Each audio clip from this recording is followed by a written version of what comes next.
रामायण और महाभारत हमें क्या सिखाते हैं? युद्ध हथियार से नहीं, शब्दों से शुरू होते हैं।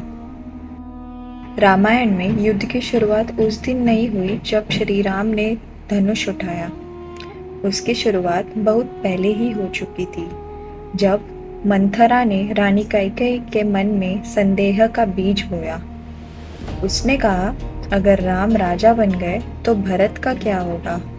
बस यही एक वाक्य कैकेयी के मन में उतर गया। पहले प्रेम था, फिर संदेह आया, फिर भय आया, और उसी भय ने राम के वनवास का निर्णय बनाया। अगर ये शब्द न बोले जाते तो शायद राम वनवास न जाते। अगर राम वनवास न जाते तो सीता हरण नहीं होता, और अगर सीता हरण न होता तो लंका का युद्ध भी नहीं होता। यानी एक शब्द से शुरू हुआ संदेह एक महायुद्ध तक पहुंच गया। रामायण का दूसरा उदाहरण, शूर्पणखा और रावण। फिर एक और घटना हुई। शूर्पणखा अपमानित होकर रावण के पास पहुंची। उसने कहा, मेरी नाक काट दी गई। यह केवल सूचना नहीं थी, यह रावण के अहंकार को जगाने वाला शब्द था। रावण शक्तिशाली था, रावण बहुत विद्वान था, भगवान शिव का बहुत बड़ा भक्त था, लेकिन उसने विवेक से नहीं, अहंकार से निर्णय लिया। उसने सीता हरण किया, और वही निर्णय लंका के विनाश का कारण बना। यहाँ भी शुरुआत तलवार से नहीं हुई, शुरुआत हुई अपमान, अहंकार और बदले की भावना से। महाभारत का पहला उदाहरण, दुर्योधन की ईर्ष्या। अब महाभारत की ओर चलते हैं। कुरुक्षेत्र का युद्ध भी अचानक नहीं हुआ था, उसकी जड़ें बहुत गहरी थी। जब दुर्योधन ने पांडवों का वैभव देखा तो उसके मन में ईर्ष्या जागी। इस ईर्ष्या ने धीरे धीरे उसके मन को भर दिया। फिर आया द्युत सभा का प्रस्थान।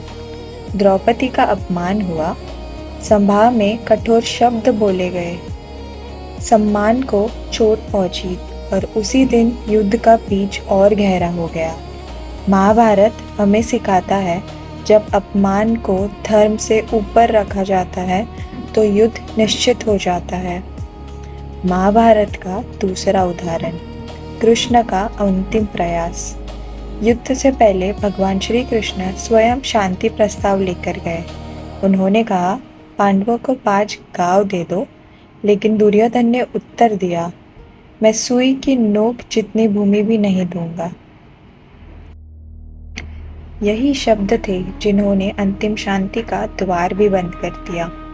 कृष्ण युद्ध रोकना चाहते थे, लेकिन अहंकार ने शब्दों का कठोर बना दिया, और जब शब्द कठोर हो जाए तो युद्ध अक्सर निकट आ जाता है।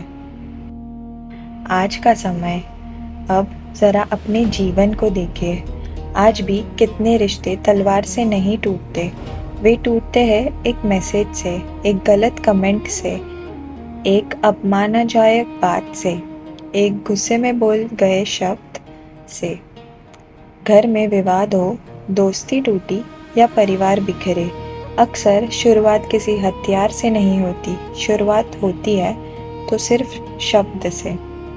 रामायण और महाभारत आज भी हमारे जीवन का दर्पण है। ज्योतिष और मन का संबंध। ज्योतिष में परंपरागत रूप से कहा जाता है कि कुछ ग्रह मनुष्य के भीतर विशेष प्रवृत्तियों को बढ़ा सकते हैं। मंगल क्रोध और आवेग का प्रतीक माना जाता है, राहु भ्रम और अहंकार का, शनि धैर्य और कर्म का परीक्षा का।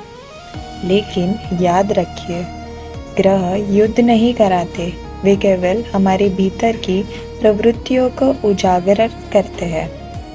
अंतिम निर्णय हमेशा मनुष्य का अपना होता है। अगर मनुष्य अपने शब्द को संभाल ले तो बहुत से संघर्ष शुरू होने से पहले ही समाप्त हो सकते हैं। इसलिए रामायण और महाभारत हमें केवल इतिहास नहीं सिखाते, वे हमें जीवन का सबसे बड़ा नियम सिखाते हैं, शब्द को संभालना। अहंकार को नियंत्रित करो और निर्णय लेने से पहले अपने मन को शांत करो, क्योंकि युद्ध हथियार से पहले शब्दों में जन्म लेता है और शब्द से पहले मन में। अगर आपको यह तुलना पसंद आई हो तो कमेंट में लिखिए और ऐसी ही जानकारी के लिए हमारे पेज को ज़रूर फॉलो करिए। धर्म का विजय हो।